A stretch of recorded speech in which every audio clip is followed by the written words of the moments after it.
Okay guys, here's my problem. I have this big, huge tabletop that I put together thinking it would fit in my really cool, clean fit working slab, but this ends up needing to be 37 inches and my sled is only 36 inches. So now I need to throw together a quick sled to flatten out this table. I'm gonna use my Fez tool router. So we're gonna measure the widest part, which is 6 3/8 inches. So I'm gonna say 6.5, and then I need to add 1.5 inches to that, so you'll see that in a second. So I need to rip a really good piece of plywood 8 inches wide. Okay, so I've got my side rail cut, and you want it to sit on top, not the side. That way your reference surface is this flat piece of plywood. What I found though when setting up my router is that this is gonna hit, so I'm gonna make this shorter. But because it's hard to drill pocket screws in when if it's too small, I'm gonna drill all my pocket screws first and then cut about 1 inch off right there, face my pocket holes out so it's smooth on the inside, and I should be good to go. So let me rip that down and I'll get back to you. Hey guys, I wanted to show you another way to use star bond adhesives. I have this router sled I'm making and I need to attach a block right here. I want to screw it in place, but it's going to be really hard to hold, pretty much impossible to clamp.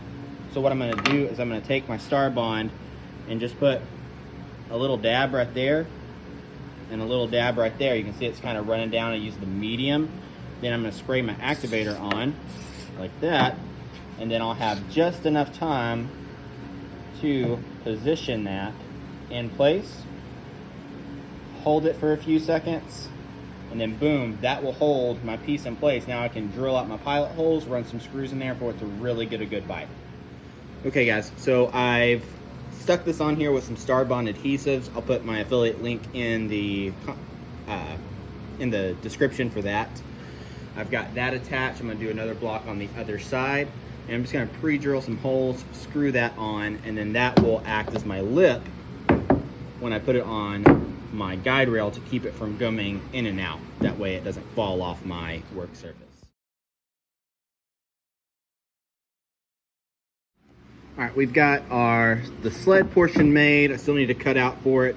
Now I have my rails made. These ended up being 88 inches long. You can make these whatever length you want. I'm using plywood. Should probably do like a hardwood runner on it, but we'll see how this does. And then if I need to switch to a hardwood runner like oak or maple or something just glued on there, I will. Then I'm just gonna take some paste wax. Doesn't really matter what brand. This is Johnson's, it's almost gone. And then it's a Varathane.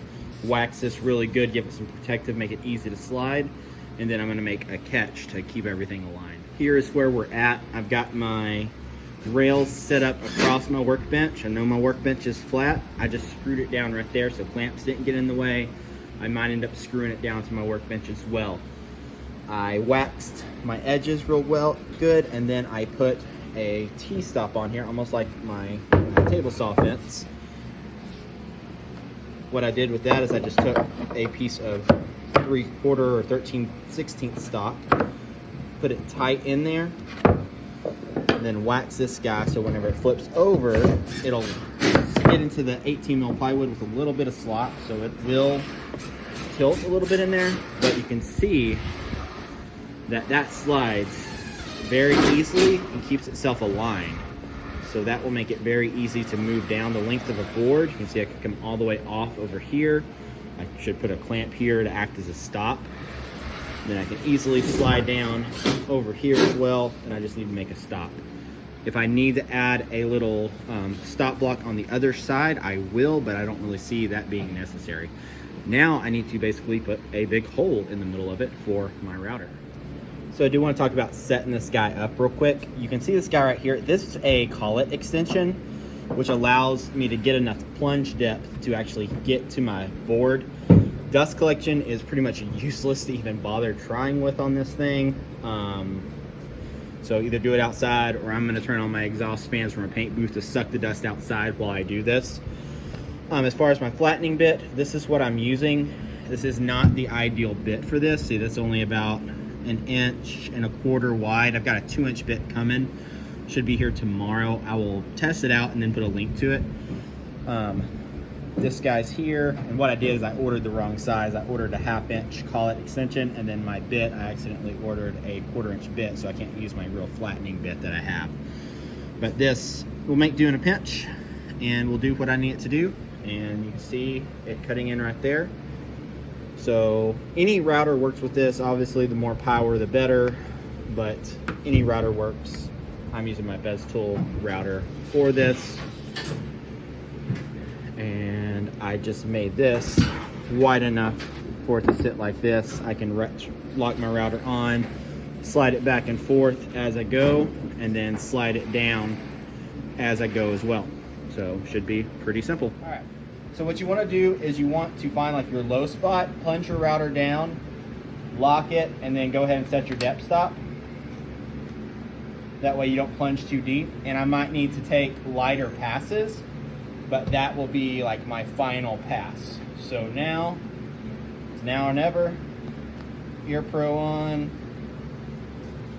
Dust collection on. Got all my cords where I need them to be. And sometimes I touch a surface, come off that surface. Gonna lock it on.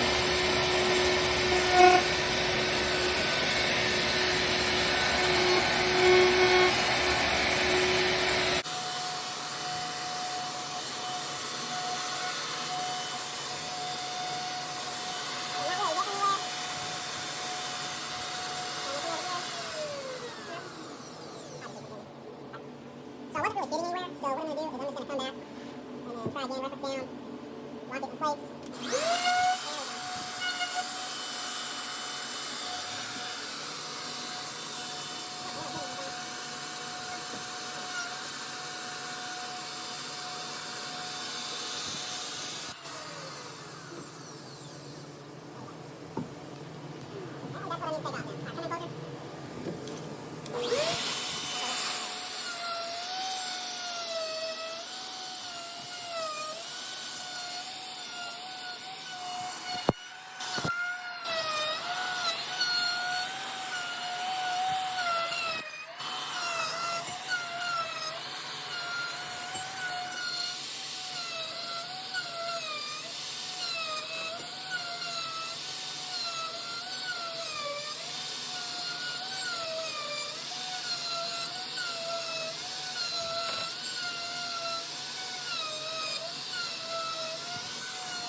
So as you can see, this is extremely messy, but you can also see that now this is flat with that big hump gone.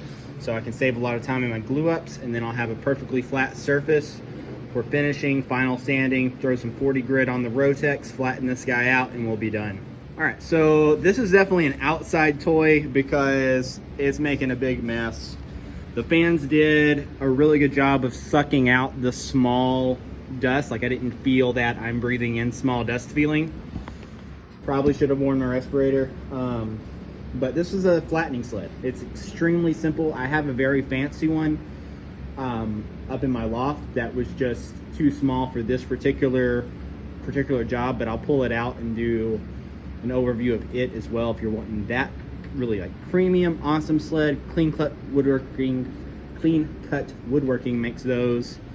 I'll link to that. But if you're wanting a super simple, I need to make a sled, well, here you go. I mean, this works really well. Obviously, there's room for improvement. I could improve this a little bit where it doesn't bind as easy. I could cut that out neater. Lots of improvements can be made to this. There's 100 different versions of this sled, but half a sheet of plywood in about an hour. And I have this guy flattened and ready to sand. Obviously, it's not perfectly flat. It's not finish ready, but it is definitely sander ready, nice, flat, ready to go. Hey guys, thanks for watching. And this is obviously a little bit different style than I've been doing recently, but trying out a different style. This is just done back with my phone and trying to do more of an overview instead of showing every little detail. I kind of am just trying to show, like, here's what I did kind of things. So if you like this style, let me know in the comments. If you liked it, give it a like. If you disliked it, give it a dislike. And be sure to subscribe. See you next week.